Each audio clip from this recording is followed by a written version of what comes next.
everything from Vicks. Just sign X. Breathe. Ah. Use as directed. For a little lighthearted lawlessness on Sunday afternoons, listen to Handle on the Law from 4 to 7 p.m. Handle on the Law is a unique combination of useful legal advice and outrageous handle remarks. Whether you're talking about Big Brother, big business, big legal problems, or Big Macs, you'll rarely find Bill without an opinion. His rapid-fire commentary gives listeners the information they crave in the way they crave it. It's Handle on the Law, Sunday afternoons from 4 to 7 p.m. right here on WRMN, AM 1410 and 96.7 FM.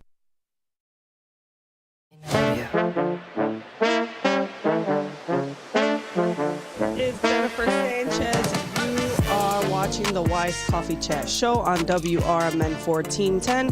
Super excited to be here this morning with Marcel. And I'm excited to showcase Marcel because he right now is not only a Illinois Media School graduate, he also does martial arts, right? He is working towards, and I might say this incorrectly, I want to say stuntman, but maybe I'm wrong. Correct me. What is a stretch, but I'm definitely doing a lot of martial arts and training and getting better at martial arts. But ultimately, I hope to get my leg in the door, my foot in the door in terms of maybe stunt, fight choreography, stuntman, just jobs and relating to that. That's awesome. That's what you're working on. So for those that are listening, you're listening to WRMN 1410. You can learn more about WRMN 1410 at WRMN1410.com. And then who am I? My name is Jennifer Sanchez. I'm the founder of the Wise Alliance Network as well as the Wise Coffee Chat Show here on WRMN, and you can learn more about me at wisealliancenetwork.com. And of course, I'm a real estate investor and a mom of 3 beautiful girls. But let's go back to Marcel's story, who so graciously jumped on, because we needed him and he was a good sport and jumped in. So he actually works behind the scenes with me all the time. So we are definitely excited to learn more about Marcel. So Marcel, tell us a little bit about your journey in martial arts. How did that even start? Well, I've been doing martial arts for about 23 years now. So oh, wow. You do the math. I started when I was 16. I literally begged my dad to do martial arts because, being kids and all, in my day, we started looking at Power Rangers, and I was always I was wow. into Marvel. Wait, time out. You brought up Power Rangers. Okay. Yeah, we're about the same age, so I can see that. Uh-huh. Yeah, Power Rangers, even looking back, that was the first original Power Rangers show, and aspiring kids who love to do martial arts or just going outside, playing outside. Honestly, I feel like a lot of kids don't play outside these days, but back then we're always playing outside and playing like we were Power Rangers. So that was my go-to aspiring show that got me started with martial arts. Very nice, very nice. Very corny though, but yeah. No, that's not corny at all. I think that's the way that you kind of led into. So who was your favorite character on Power Rangers? Well, the Green Ranger who turned into the White Ranger or whatever, but, there were a lot of different aspects of each character that I particularly liked and the whole team aspect of the whole Power Ranger show. Nice. So, you said the whole teamwork? There was not a specific character that you... I said the Green Ranger. Green Ranger. But there was still a lot of different things that... The Green Ranger was Tommy? Yeah. Okay, I was like, I do remember Power Rangers back then. I did think he was honestly the best with martial arts and, his martial arts techniques. But again, there was the Pink Ranger who did gymnastics. And then, of course, in high school, I did a little gymnastics as well. And I'm still trying to get back into that with all the stunt coordinating and all that. So I'm trying to get back into the core aspect of maybe being a stunt coordinator or a fight choreographer, or putting all of that into it. Okay. So martial arts, what specifically in martial arts do you focus in on? There's a lot of martial arts, right? Yeah, it's a wide range of, I started off with Taekwondo. Let's start there. I started off in high school for Taekwondo. I did a little bit of Hapkido in that. Then when I got into the military, then I started with McMap when I'm Navy, but McMap with Marine Corps Martial Arts, and it's the Marine Corps Martial Arts Program, MCMAP for short. They allow Navy personnel to do MCMAP with them. So I got my tan belt with that. MCMAP is considering jiu-jitsu. Then I got into Kukso Wan, which is a Korean style of martial arts as well. It started off with Taekwondo in relation. It has its whole Kukso Wan association. Then I got into that. Then when I got out of the military and went back to New Orleans, I was looking for Wing Chun Kung Fu. I got into that. Then when I got to Chicago, I've been sticking with that ever since. Okay, so I have no idea what each one focuses on. It's many styles of martial arts. There is. Yeah. So interesting enough, like I've never really been, I've always admired people that are in the military. I've always admired fighters, right? I always thought like that's cool, right? I think there's a level of discipline. I know that a couple years ago, I had a friend who kept encouraging me to get into jiu-jitsu. Like, you need to get into jiu-jitsu. It's rape prevention for women. Like, just kept emphasizing this for me. And I was like, I'll just do boxing. Like, let me keep it simple. Let me just get into some boxing. Not that I want to sit there and fight with people, but like, I'll learn at least that before I even dabble into other areas, right? Yeah. You can definitely do other styles of martial arts in general, but it's good to focus on one, and then get better at that, and then branch out and do other styles. Exactly. So I was just like, so then listening to you, it's like I'm doing this, I've done that, and I'm just like, oh my gosh, that's exciting. So I would assume that you could take care of yourself if you actually fought in the street. Yeah. Well, yeah, you're in the military, so duh. Even with those credentials, it's still a matter of practicing and making sure that stick with your level of discipline and practice, and practicing daily and stretching and all that, and staying in shape. Those are good factors to stick with. Wow, that's pretty cool. So I love that you're doing that. So now you also are starting this new business, right? So tell us a little bit about that.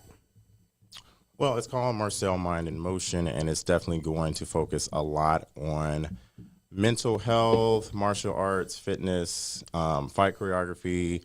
I'm hoping to start a podcast as well, but I definitely want to get into the nitty gritty of just making sure to check in on others, check in on their mental health, their fitness, try and get people more into martial arts in general, because that's what I've always been interested in. So I wanted to kind of branch out and get people interested, have an audience that caters to that specifics of getting into that style of, interest.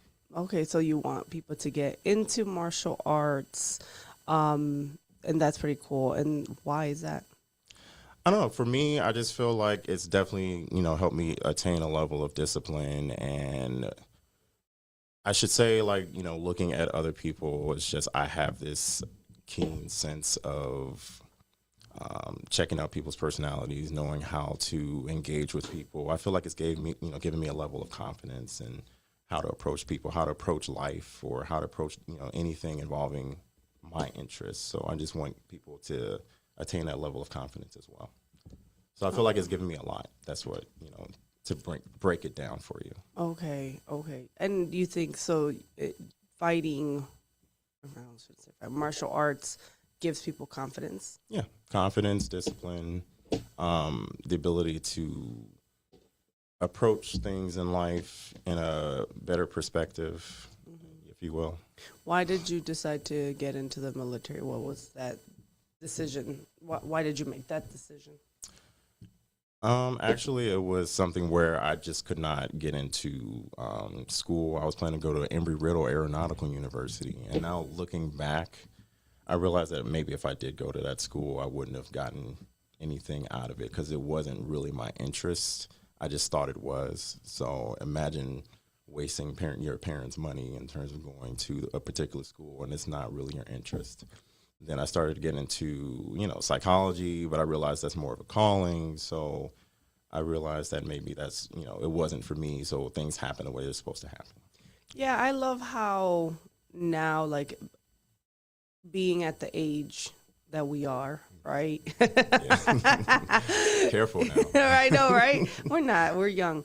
But, at least being career focused for whatever 15, 20 years, it's interesting how to see how the cards fall, right? And the paths that we end up taking, right? So like, I don't know if people believe in the butterfly effect. I really don't, but I do believe that. I've seen the movie, but But I think it's part of that theory, right? Like it's just that one decision that can take you to another direction. It could be Branch something out. very small too, right? Like that, you know, and I know people make fun of it, like, oh, you kill a bug, and then that changes the whole DNA of some sort of, you know, whatever. But you know what I mean, right? A little bit, Like the small things can change trajectories. Ripple effects and cause. So like the fact that you'd said, well, I'm not going to this college, instead I'm going to go into the military, is what led you into other things, right? Which now is where you are at today, right? Yeah. A lot of reasons why, you know, or at least the common reasons why, you know, members may go into the military is because, you know, the educational aspect, the opportunities like the GI Bill. Yeah. Also for me, I have veteran assistance for, you know, medical care. So it's just things that we often worry about with getting a job and having health insurance and, you know, other educational benefits maybe, you know, because some jobs do offer educational benefits. Yeah. So those are like the core aspects of why someone may get into the military, like those opportunities that may come later after serving, or there are, you know, things you can do while you're serving as well. So when I got out of the military, and then I was able to use my GI Bill. I didn't use it right away, but now that I'm in school now with Illinois Media School, and I also just graduated with one program, I was able to go into another program I'm currently in, which is the digital media production. Yeah. So, you know, definitely a lot of opportunities involved with the military. A lot of things are going on with the military right now with the current administration. So, I mean, I'm not sure how many people are encouraged to do it now in the military. But based on my experience, it seems like, you know, from my experience, I had a lot of opportunities afforded to me from being in the military and serving for 8 years. Wow, 8 years is a long time. Yeah. So when I worked in the nonprofit world prior, like, in my 20s, I'm like, 20s, right? I remember I would do career services and outreach and marketing for this organization that was a Latino organization in the South Side. And a lot of my clients were vets. Mm-hmm. So I worked a lot with the vet population, trying to help them find jobs. And I remember, like, I guess the highest in command, the second highest in command, and I forget what military branch I worked with. So I don't even remember the title. I just remember he was just very like, I was the second highest in command. Like he reiterated that. And he was an older gentleman, maybe in his 60s. So he was like, It gives you a sense of pride. yeah, You know? he definitely was very proud, and he drilled that in me. So I was just like, oh, okay, this is like a big deal, right? So I'm like, I don't know. But one of the things that I liked was when I would do outreach and I would go to specifically vet events, there's so much pride in being in the military or being from the military. You could hear it in the voices. And then when they would do like the hoorah or there's like different ways, different branches, yeah. different branches say it differently, Different right? ways of, you know, they have their own, you know, each branch, they have their own culture. They have their own ways of showing their sense of pride, you know. Honestly, sometimes it can be annoying, but, you know, we all come together. And also in the military, I used to do many things on the side, like honor guard and, you know, where we did events and we post up and we do certain things involving the honor guard. And one thing that I didn't necessarily love it, but it definitely taught me a lot. We did funeral services as well, where we had to fold the flag, and then we also had to play the music that, of course, got everyone teary and crying because, of course, they lost their loved one in the service. So I remembered an aspect of where I had to literally, after we folded the flag, I had to present the flag to the, you know, widow or the loved one who, you know, the service member that died left behind, and you literally could not tear up. You couldn't tear up. You couldn't make a face. You had to be like stoic. Like your face had to be no emotion at all while you said your thing to the, you know, loved one presenting the flag to. Wow. Yeah, that is interesting, right? I mean, I could see that being really emotional. Yeah. Right. And you can't be emotional at all when you're presenting the flag. So it's hard. Wow. No, you could tell just the sense of pride when you see, and also like the conversation was like civilian life. Like I kept hearing like the civilians, right? Yeah. And I was just like, I almost still say that, but then I realized I am a civilian. I was just like, what is? So I always I always admired it, and I thought to myself like, if I didn't choose this path, I probably would have became a cop or went into the military. I actually did think about doing that. Like after considering getting out, I was considering getting into law enforcement. Yeah. I could see that, right? I would assume a lot of military go into law enforcement afterwards. Yeah. I also thought like, why not? Maybe I should get it, at some point. But then I was like, no, I don't think that's the path for me. I think you could do it. I mean, I could. Yeah. I totally could see myself doing it, but I just didn't make that decision, right? But a lot of my friends actually became cops because I worked for the Chicago Park District as a lifeguard, right? So they had a little bit of hazing and military type things that they would do, right? So I just remember like it was just very like I knew how to fold the flag, I knew how to do stuff like that, and I just remember like a lot of them either became like EMTs, they became firemen or cops. That's usually the route that all my coworkers went to. We were all in college, but a lot of them took that route. So I was like, should have gone that route, but didn't happen for me. Yeah, I was in D.C. at the time. So when I was getting out of the military, I was actually considering doing, working for the Metropolitan Police Department. I was also even considering maybe going for Capitol Police. And who knows what would have happened if I actually would have done that, considering what happened on January 6th. Some people talk about it, some don't, but, Yeah, for sure. Well, definitely we won't. But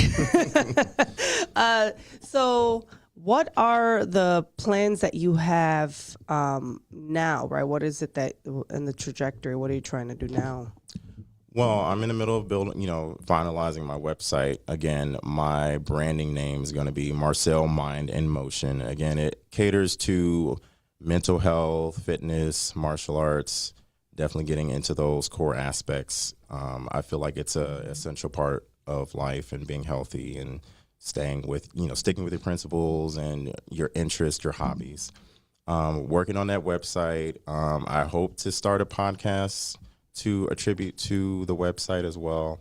Why did you come up with that name? First of all, I was just thinking of ways to, how I can identify both myself and my experiences along with mental health, martial arts, and fitness. How it all attributes to me, but I want to branch out and, reach out to other people in general. Okay. And mindset is a big deal, I would presume, for you personally. Oh, yeah. And tell me a little bit about that. Well, I do consider both in my personal life and in my job. Like currently I'm a flight attendant. So there are a lot of things that I do for myself. Like I assess what I'm about to say before it comes out of my mouth. Like I have to do that, especially being in customer service for so long. Now that I think about it, I've been in customer service for decades, and that's including being in the military. So it's like you can't say what you really want to say, but of course you have to say it in a way that's professional and, just being in a professional mindset. For sure. Well, I think mindset is really important. I mean, I'm a big believer in mindset, and I'm a big believer in developing personal, professional, spiritually. And also when you realize that, hey, maybe there's a reason why I haven't excelled in this area.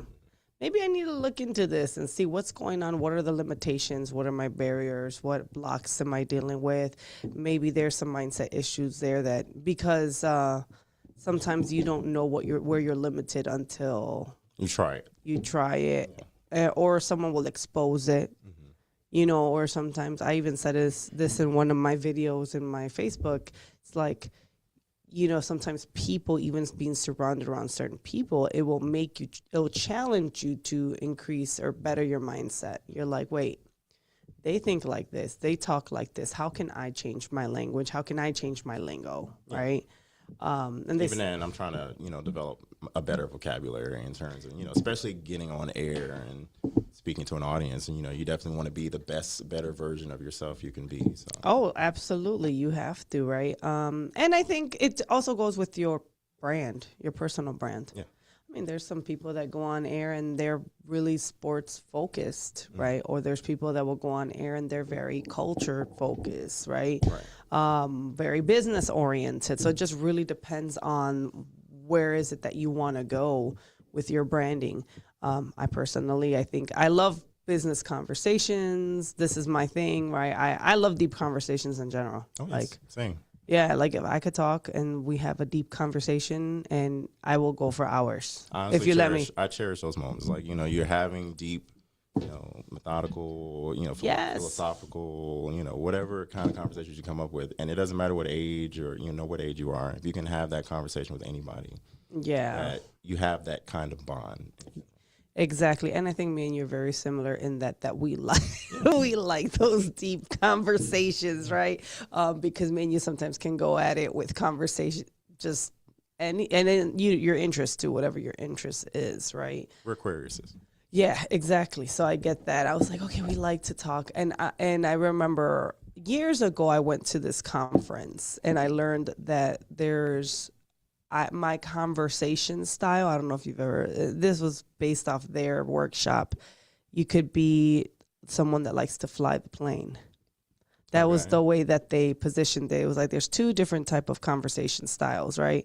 One is, like very chopped, just done, like straightforward. Direct and dry. Right. And then you have someone else that really likes to fly the plane, right? So like, personally, I really don't, but fly the plane from real life. Oh no, not flying a real plane. Yeah, it's like in the sense of conversation, right? So when you're having conversation, you like to like loop and jump, and then like, oh, let's go into this, and then let's talk about that, and then let's fly back this way, right? So I'm that person that will just kind of like go, and we can, and when someone can do that with me and we fly, I'm like, oh, we're vibing for a while, But then it's difficult when there's people that are very like chop, dry, cut and dry, straight. How do you deal with people like that? I'm just curious. I feel like I can deal with all different styles of personalities, thank goodness. And I just feel like that comes from my experience of being in customer service for so long and being in the military where you're dealing with different cultures, different backgrounds, different religions. That experience comes along with that. And, even then with my current job as a flight attendant, you're dealing with all different types of personalities. You're not going to be working with the same people every single trip. You're working with a different captain. You're working with a different first officer. You're working with another flight attendant. So it's all the same, in terms of personalities, you're dealing with constant, different personalities every single trip. And that's not even, talking about passengers. Like you're dealing with passengers from all walks of life coming on aircrafts, going to their destinations. Yeah. So, yeah. I'd say it's a lot of practice involved and There experience is. and dealing with different types of personalities. Yeah. Oh, and I think dealing with different personalities is a skill. Yeah. Right? Like And it takes practice. It takes a lot of practice and being open-minded. Yes. Right? Because I think if you're closed-minded, you can't really conversate with different type of people with different lifestyles, Exactly. right? And you got to be empathetic. You have to have empathy. There has to be empathy, right? And similar to you, I've dealt with a lot of different people, different personalities, different egos, different capacity of emotional awareness, and you're kind of like, oh, that's how you engage. That's how you operate. Like now I have to, like interpersonal skills. People don't realize how critical those skills are. Yeah. And I think people need to develop them more. So what's interpersonal skills? You know what interpersonal skills are? Define, just in case. For me, I always consider that as like you will relate with a person. So let's say you're talking to someone that's like in the neighborhood. Mm-hmm.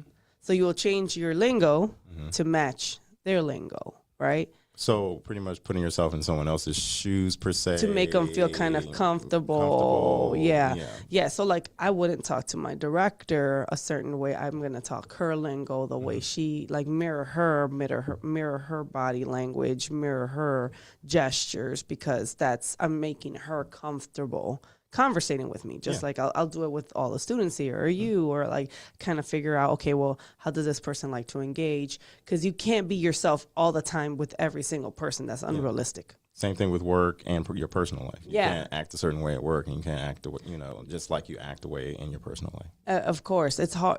So those are the interpersonal skills. Like, and anyone in customer service probably has those skills, Oh, yeah. you know, make someone feel comfortable. You're trying to make a sale. So like, or you're trying to get them to do something. So you're going to kind of match them so that they can feel, they can trust you and be comfortable with you. So that's what I mean by the interpersonal skills. And you develop those by being around so many people all the time. Yeah, exactly. Yeah. So people are, but people are interesting, you know. Yeah, it's always good to, like, you know, people watch, you know, whether you're at the airport or whether you're at a restaurant in front of a window. So it's always good to just have those kind of conversations with someone that you can have those conversations with, just people watching in general. Yeah. I love going to places by myself and just meeting someone new. I'm that person. You're that person? I am. I guess I'm still getting there. Like, you know, for people that tell me, like, they go to the movies by themselves. I love or that. whatever, I don't know. Like, I've done it once, but that's only because, like, everyone else that I wanted to go with, they said last minute they couldn't go. And I was just like, you know what? I'm going to go see this movie. Yeah. I'm going to go see this movie whether no one wants to come or not. Yeah. And I still had a good time. Oh no! Sometimes you have to learn how to enjoy your own company, and I've been big on, like, let me go to this concert by myself. Let me go to this restaurant by myself. I love going to restaurants by myself. I love being social. So I guess, like, so many years of trying to get out of my shell, and now that I'm doing that, it's like I want to be around people. You like so being that's around why, people. That's why I'm, like, more social, and I have to be around people in general. Which makes sense, but I like being alone because I get to meet someone new. So, like, I remember for one of my birthdays, I went to a concert, and it wasn't like a huge concert, like loud, like that type of concert. It was more of like I don't want to say candlelight concert, but it was more like a neighborhood. I don't know, like a neighborhood. Was it like at a bar? It or was like like a cultural center, and they had like a nice lineup of different artists, and it was just very intimate. But there was still a lot of people there, and you got to sit down, and I shared a table with a couple of people, and I made friends. Like, I made friends there. I was just like, oh, cool. Like between every break, I just started talking to the person next to me. There was another young lady, and it was just like, oh, this is why I enjoy, because I get to meet. To me, it's more about networking. Like, okay, what do you do? How can we connect, right? But that's just me, you know. You're good at it. Yeah. And so mindset, tell me, what's the name again? Mindset Motion? Marcel Mind in Motion. Marcel Mind and Motion. M3 for short. M3 if that catches on. And why the motion part? Because of the health Fitness, and wellness, martial arts. Yeah. So are you planning on teaching martial arts as well, or is it more, what is the teaching component to this? I mean, I didn't plan on it. If that does happen in life, then great. But I still feel like I'm learning a lot, and you know, I have a lot of, you know, mentors involved that are still teaching me a lot in general. For instance, like, you know, Chuck Kennedy, he is my Wing Chun instructor. He's been doing it for 30 years or so. And then under that is Christian Villacris. He is also another instructor. He's actually a doctor, and he has his own medical practice as well. And we're learning Wing Chun as well from him. So I definitely feel like I'm not in that instructor role. And, you know, plus I have a lot of things on my plate, whether involving work, travel, as well as building this brand. So I feel like in order to, you know, pour into someone else, you have to be, you know, more available. So also, I think the best teachers are the best students. Yeah, I can agree with that. You know, I think, like, teaching, and someone said this the other day to me, you want to be a good teacher. Like, anytime I've ever taught anything, I need to really learn that subject myself to be able to teach it. Yeah. So, like, if I don't even know that, like, okay, let me become the student of this. And in teaching, I grasped the concept better. Yeah.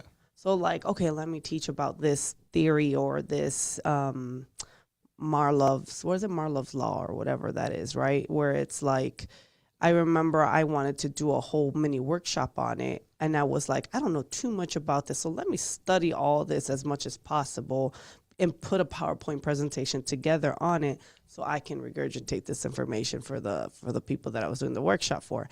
And then now it's like, oh, I get it, right? So that, if I remember correctly, that's basically like, most people never leave. Like, there's like a pyramid, and everyone is in different levels. So everyone in the bottom, most people are always at the bottom, which is just the survival level, right? Where it's like people are just trying to live, eat, breathe, Sleep. It's more of survival.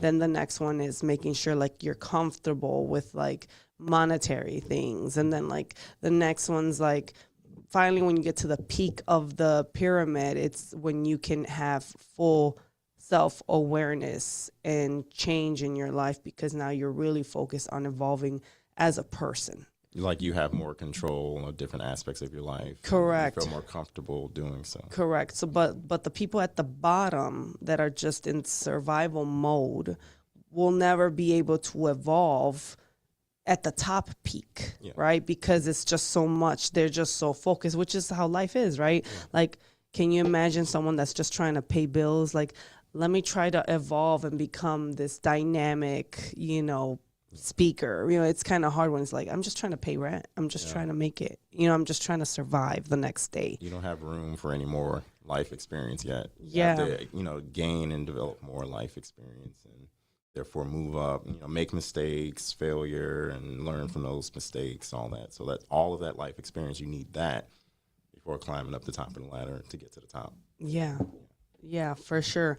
I think that this is great. So now going back, military, martial arts, doing a Marcel Mind in Motion, right? What else is coming for? What else are you working on? Well, being at Illinois Media School, I feel like the sky is the limit. There are so many different opportunities always afforded to us, and, especially under your, guidance, especially you being a career services, representative. So I feel like there's a lot of things involved, like, internships that involve any kind of interest that comes to the school and looking for interns.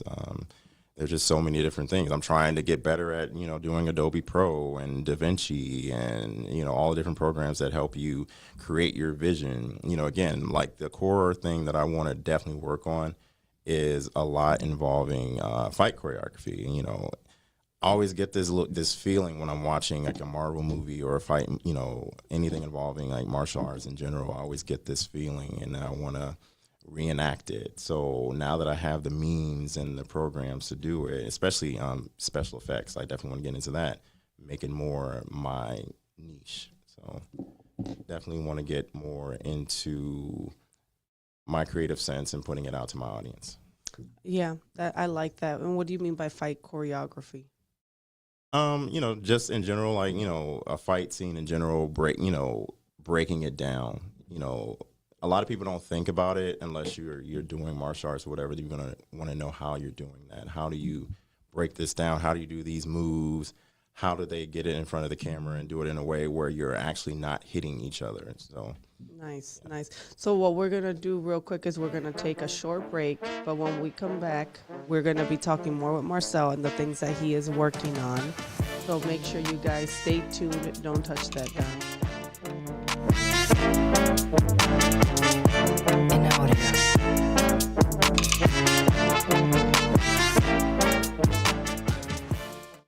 The Live Like Rue Foundation is a 501c3 charitable organization that assists owners and their pets through a cancer diagnosis by providing financial and emotional support. In memory of a dog named Rue, the foundation helps local shelters and rescuers by sponsoring animals with cancer who do not yet have a forever home. Live Like Rue is a beacon of light during a dark time. For support for your pet or to donate or volunteer, please go to livelikeRue.org. Again, livelikeRue.org.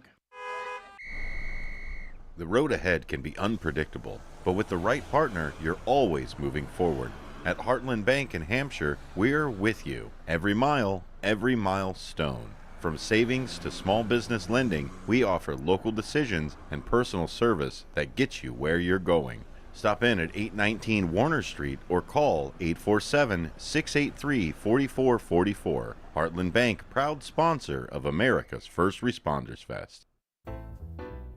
Get ready for an unforgettable night out in downtown St. Charles at O-Shows, where live music, dining, and entertainment come alive. Visit the iconic Arcada Theater at 105 East Main Street and experience the venue voted Chicagoland's premier entertainment destination. Whether you're enjoying a headliner concert, dining at Rock and Ravioli, or hitting the speakeasy at Club Arcada, O-Shows creates memories. Tickets and event info at oshows.com. And you can call 630-962-7000. That's 630-962-7000. Make your reservation, bring your friends, and plan your next event at O-Shows. Live music, dining, and entertainment, all in one place. Visit oshows.com and join the fun tonight. Supporter of the America's First Responder Fest.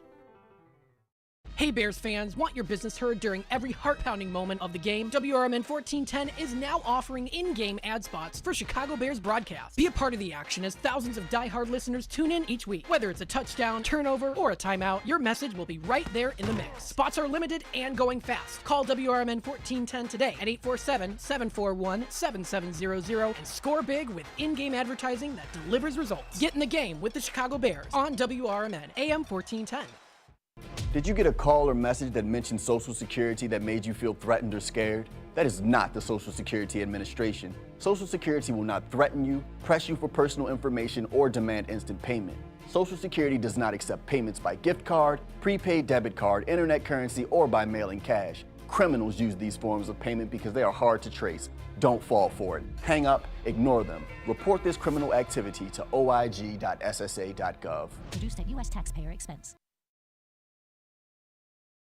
WRMN1410.com.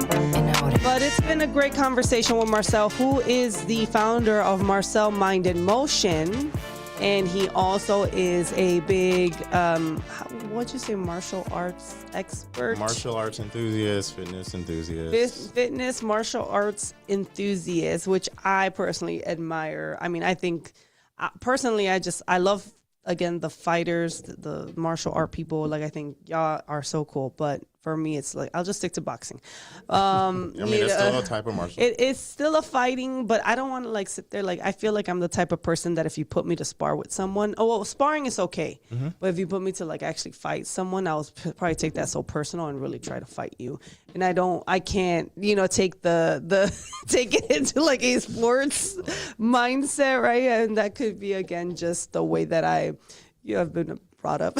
But that's why I was like, no, I don't want to, I don't think I would want that part of the fight. I think sparring, I've done like fighting on the bags. No, not the bags. What are they called? The pads. I've done pad work. Yeah, drills. Yeah, I've done that type of work, right? Mm-hmm. I've been yelled at in the boxing by the coach. And I'm like drill sergeant Yeah. So and I love, honestly, like, I'm telling you, working for the Park District, they had their little moments of like very military style kind of, I guess they were training us. I don't know. We were teenagers and college students, right? Mm-hmm. So there was a lot of like obstacle courses and they would make us do things. And it was just like, I don't know, like you would have to run and do push-ups. And, there was a lot of, the way that I got inspired to go into my first marathon, I will never forget one of my managers or supervisors would make us run in Humboldt Park and make us run, I don't know, maybe crazy 10 miles. Okay. I was like 16 at the time.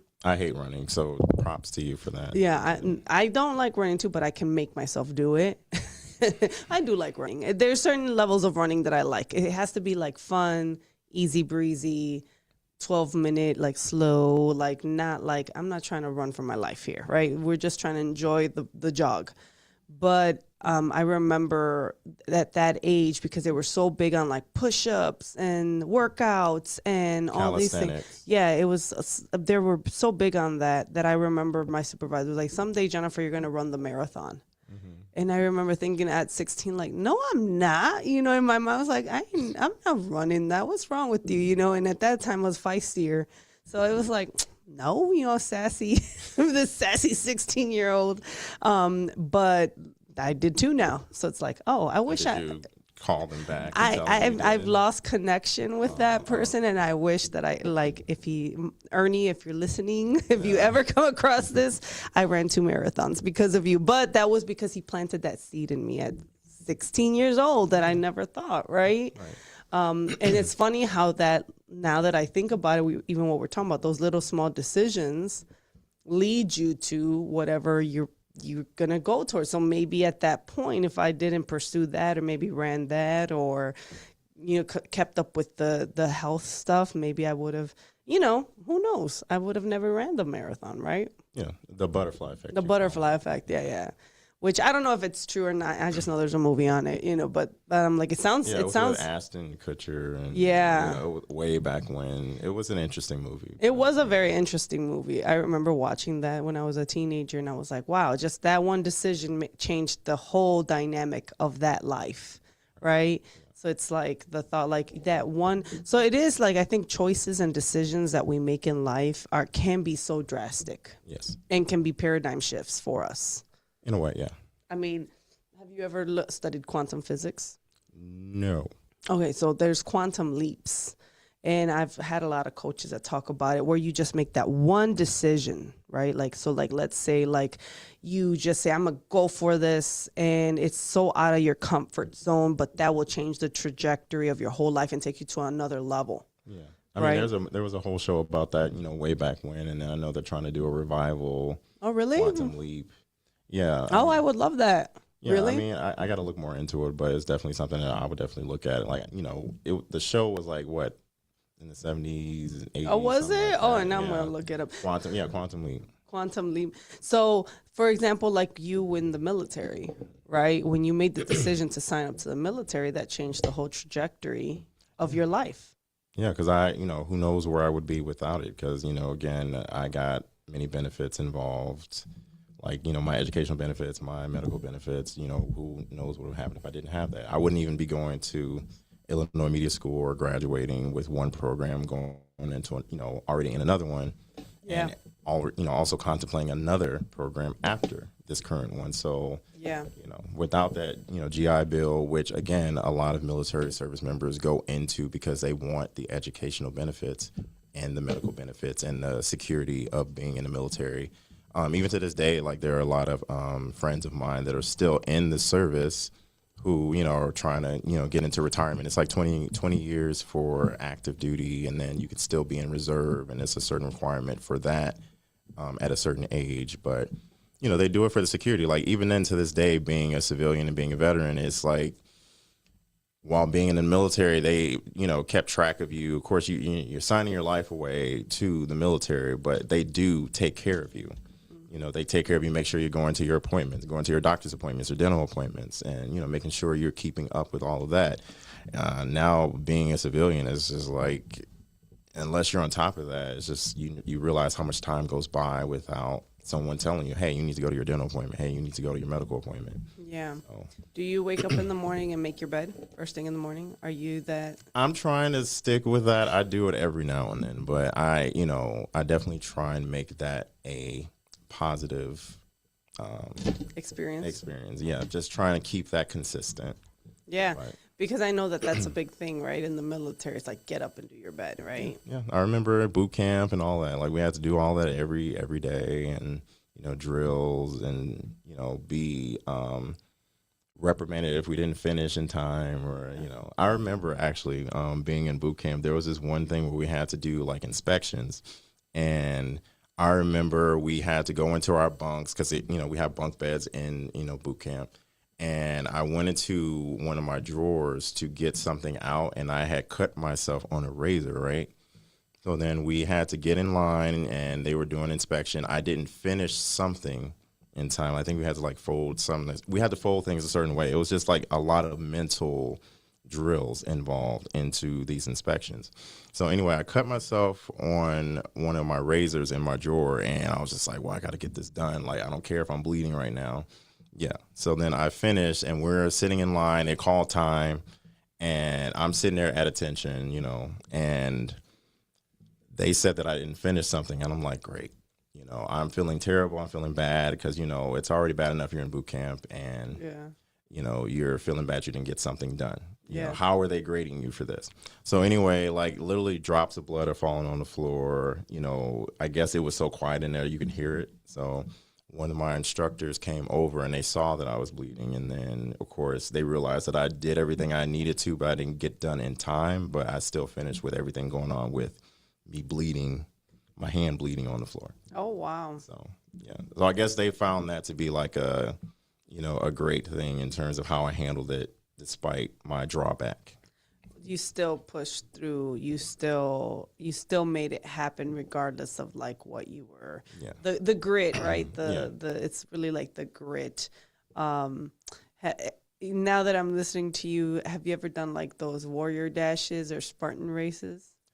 No, but I do like obstacle courses. So, what's that one show? Ninja Warrior. Oh, Ninja Warrior. I would watched love those. to get. I would love to get into doing one of those shows, especially because I love obstacle courses. If anything, again, I already said I don't like running, but obstacle courses, anything to get your heart rate up, but it's more challenging. I will definitely do that. All right. Well, thank you so much, Marcel, for being on with us. Definitely, if you want to learn more about Marcel, go look him up on social media platforms. Marcel, what's the last name? Marcel Mind in Motion. Marcel Hoyt. Marcel Mind in Motion is my brand.